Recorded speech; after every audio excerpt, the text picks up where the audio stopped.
그러면 이제 기독교를 우리가 종교라고 하는데, 그러면 이제 그 당시에 종교가 뭐가 있었냐? 헬라의 그리스 신화라는 종교하고, 그다음에 이제 로마의 어떤 종교들을 쭉 한번 이제 살펴봅니다. 그러면 이제 특징적인 게 그 당시에 종교라고 할 수 있는 거하고 기독교하고 뭐가 다른가에 대해서 얘기를 좀 하도록 하겠습니다. 그래서 예, 종교와 문화, 그렇죠? 예. 우리가 이제 기독교는 종교라고 하는데 여기 본문에 나오면 16세기, 17세기까지는 종교라고 하면은 유럽에서는 이제 기독교밖에 없었고, 그 이후로 이제 뭐 힌두어나 이렇게 제국화 되면서 이렇게 불교나 그런 걸 처음 알게 됐다고 그래요. 그래서 그 전에 종교라는 건 기독교만 이제 종교라고 알고 있지만은 사실은 이제 그 전에 헬라 종교, 그다음에 로마의 종교가 이제 소개가 됩니다. 예, 다음. PDF라서 쭉 내리세요.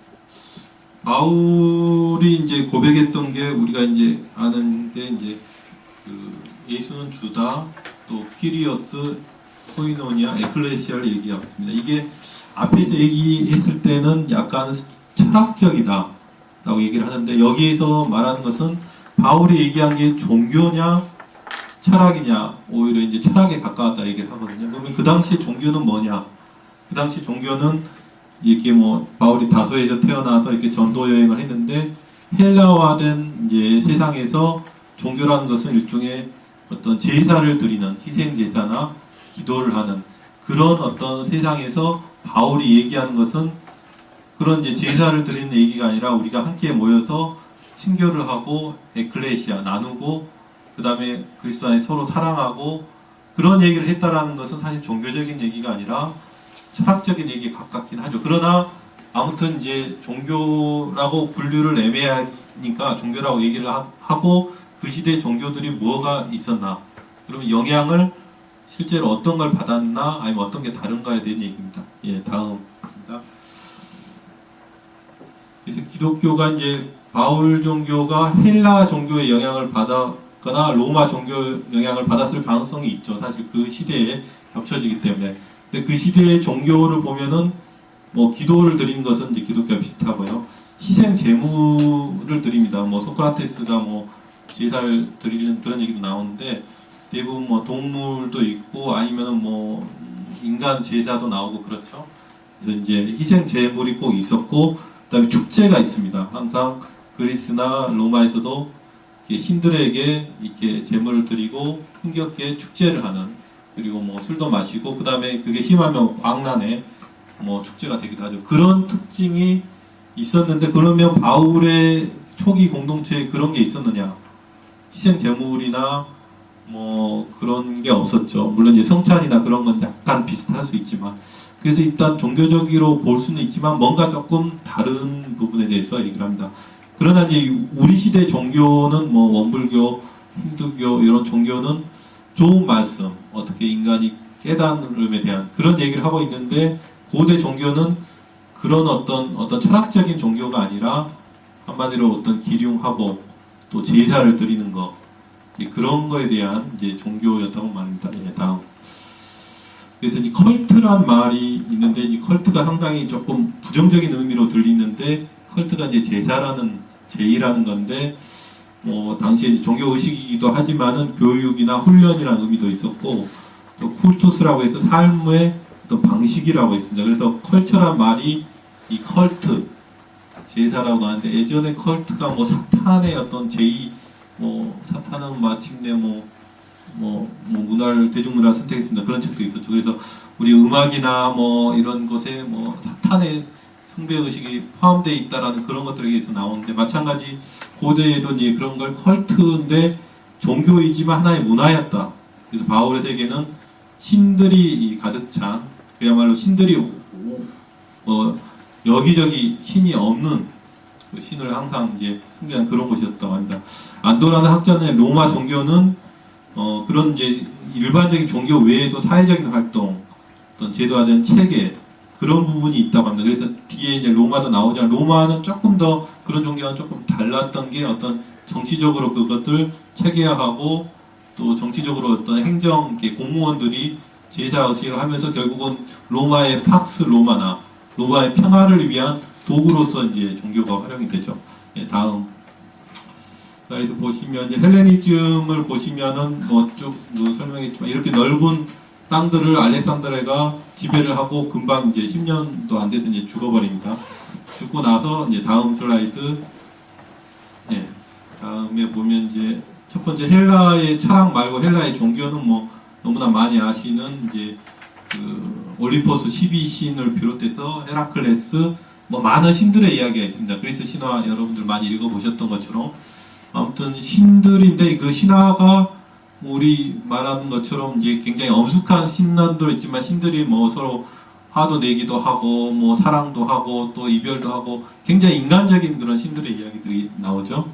예, 그래서 뭐 많이 들어보셨을 것입니다. 아테나, 아레스 이런 것들이 굉장히 문화적으로 이제 있었던 시대랍니다. 예, 다음.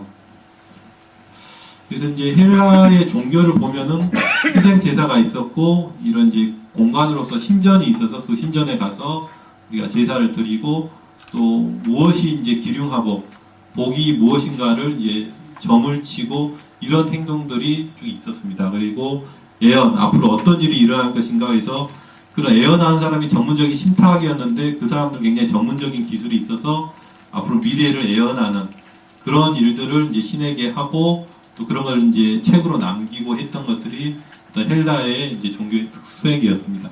그리고 이제 여기서 특징적인 게 축제가 또 있었죠. 그래서 항상 제사를 드리고 그 다음에 어떤 그 즐거운 흥겨운 축제가 하고 있는 게 어떤 헬라의 특성이었습니다. 다음. 이제 여기서 동방은 페르시아 쪽을 얘기하고 있는데 페르시아에서 온 이제 신비로운 제의 중에서는 굉장히 어떤 그 황홀경을 경험하면서 죽어서 어떤 더 좋은 세상으로 간다라는 그런 어떤 신앙이 있었습니다. 그래서 공동체적인 신비제의가 있으면서 예를 들어 이게 오르페우스인데 오르페우스 같은 경우는 영혼이 어떻게 환생할 것인가에 대해서 상당히 종교적인 그런 어떤 죽음 이후에 그런 종교에 대해 있었습니다. 다음.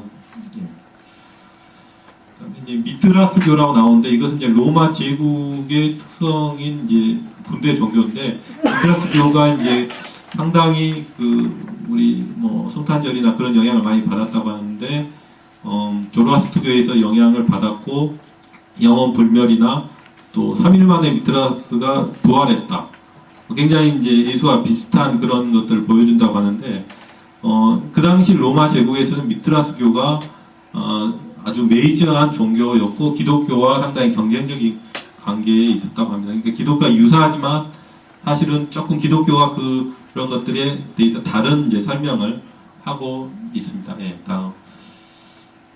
그래서 이제 로마 종교를 보면은 물론 이제 이런 많은 이제 신들의 이야기를 헬라에서 이제 가지고 왔습니다. 헬라에서 가져왔는데 특징적으로 로마에서는 인격적인 신은 별로 이렇게 나오지가 않고 주로 사물, 어떤 사물에 대한 것을 이제 비인격적인 신을 이제 섬기는 그런 것들의 종교가 특성이 나왔는데 이런 것들이 이제 쭉 흘러가면서 결국은 로마 제국의 어떤 평화를 번영하는 그런 그러니까 죽음 이후에보다는 이 세상에서 어떻게 하면 로마의 평화와 정치적인 그런 의미의 이제 종교가 이제 로마 이제 종교의 특징이었고 나중에는 그게 아우구스투스 즉 황제를 이제 숭상하는 그런 신전 또 주화를 통해서 황제의 제의를 하는 그런 특징을 보이고 있습니다. 그래서 뭐 헬라나 다른 어떤 종교에서 많이 끌어왔지만 결국은 로마가 어떻게 잘 번영을 하고 평화를 줄 그런 어떤 신,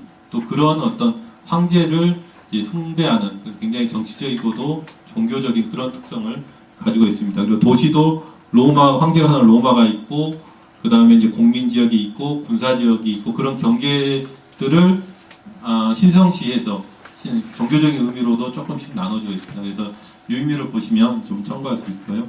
예, 다음 보시면 아우구스투스 아우구스투스가 당대에는 신으로 불림을 거절했지만은 그 이후에는 거의 신과 비슷하게 이제 신전이 만들어지고 흉상이 만들어지고 또 실제로 이제 이런 이제 숭배하는 그런 의식들이 있었다고 합니다. 또 주화에도 상당히 그 뭐 이게 그 예수님도 이제 카이사 시저에 이게 뭐 하나님이 그 얘기를 하는데 그만큼 동전에 있어서 이런 이제 황제가 나왔다는 것은 굉장히 숭배적인 의미를 가지고 있었다고 합니다. 그리고 이제 그 숭배하는 그런 이제 신전 비슷한 것도 분명히 있었고요. 그래서 이제 부뚜막에 그 톰라이트는 상당히 황제의 제의가 있었다. 물론 그게 정치적인 의미의 제의지만은 상당히 종교적인 의미로 볼 수 있을 만큼의 또 황제를 숭상하고 그걸 통해서 로마의 어떤 제국화를 유지하는 그러한 영향이 이제 바울이나 예루살렘도 분명히 있었다고 말하고 있습니다. 예, 다음 설명. 그래서 이제 결론적으로 바울이 만든 종교를 보면 로마적인 환경에서 나온 건 맞는데 다른 이방 종교와 좀 다른 것이 희생제의나 어떤 종교적인 그런 역법 뭐 그런 게 없었다는 거죠. 그런 이제 점수나 그런 게 없었고 로마가 이제 황제를 숭배를 했지만은 바울 종교도 황제를 위해서 기도는 하지만은 황제 자체를 숭배하진 않았지만은 그다음 황제에 대한 그런 질서를 어느 정도는 수용을 했다고 말을 하고 있습니다. 다음 이제 바울 종교 말고 바울 시대 유대인들은 그러면 어떻게 했냐? 유대인들은 이 초기 공동체와 조금 다르게 이방 종교를 끝까지 우상 숭배로 여겼고 이교들의 신들을 믿는 것을 굉장히 부정적으로 끝까지 지켰습니다. 그래서 렐리기오가 이제 금기라고 나오는데 이런 많은 어떤 렐리기오 종교적인 의미들이 예술, 문화, 공공건물 여러 가지 이 정치적인 의미에도 많이 있었지만은 바울 시대 유대인들은 이런 이제 그 제의에 대해서는 굉장히 거부적이었다. 그러나 이제 로마에 따르지 않으면은 뭐 거의 거의 이제 이제 제국적인 것으로 역적으로 몰리기 때문에 뭐 로마나 황제에 대해서 묵인하면서 위에서 기도는 하되 절대 어떤 숭배를 하려고는 하지 않았다. 이제 그런 게 유대인들의 종교의 특성이고 바울은 거기에 대해서 조금 더 이제 다른 시각이 오히려 종교적인 특성보다는 어떤 뭐 코이노니아나 에클레시아라는 건 상당히 삶의 실천, 그러니까 현대적인 의미의 종교, 오히려 철학에 가까운 그런 신념에 대한 그런 체계를 만들었기 때문에 그게 고대 종교의 일반적인 컬트나 제사의 의미하고는 조금 다른 차원이었다라고 얘기하고 있습니다. 그래서 이 부분은 그 다음에 이제 로마에 대한 이제 설명 우리 주진영 선생님이 하실 때 좀 더 자세하게 설명을 하도록 하겠습니다.